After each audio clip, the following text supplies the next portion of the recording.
La magnézite. Histoire et appellation commerciale. La magnézite est un minéral carbonate de magnésium, identifié dès la fin du XVIIIe siècle.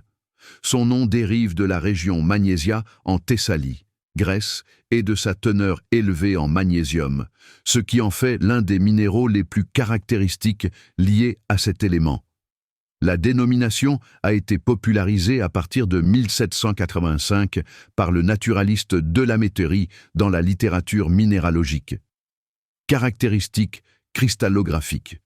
Formule chimique, MgCO3. Système cristallin, trigonal. Dureté, 3,5 à 4,5. Densité, 3 à 3,2 grammes par centimètre cube. Clivage, parfait, rhomboédrique mais souvent peu apparent dans des masses compactes. Fracture, conchoïdale ou irrégulière. Transparence, de transparent à opaque, plus souvent translucide ou massif. Couleur. La magnézite naturelle est surtout blanche ou crème, mais peut aussi apparaître gris, jaune pâle, beige, brun léger, rose pâle ou parfois vert très pâle, selon impureté.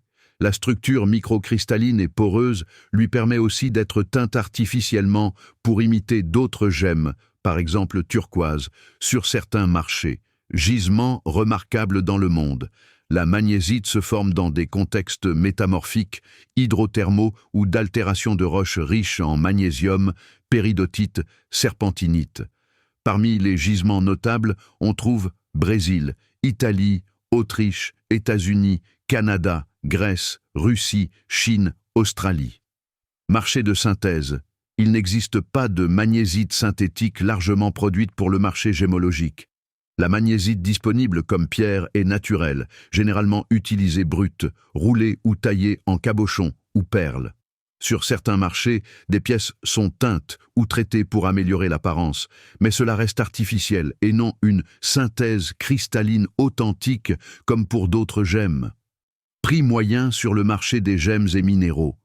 La magnézite n'est pas une pierre précieuse traditionnelle et sa valeur gémologique reste modeste. Minéraux bruts opaques ou massifs. Prix généralement bas, souvent quelques dollars par carat pour petites pièces. Pièces roulées ou cabochons gématiques, souvent dans une fourchette de 2 à 10 dollars par carat, selon qualité de couleur et finition.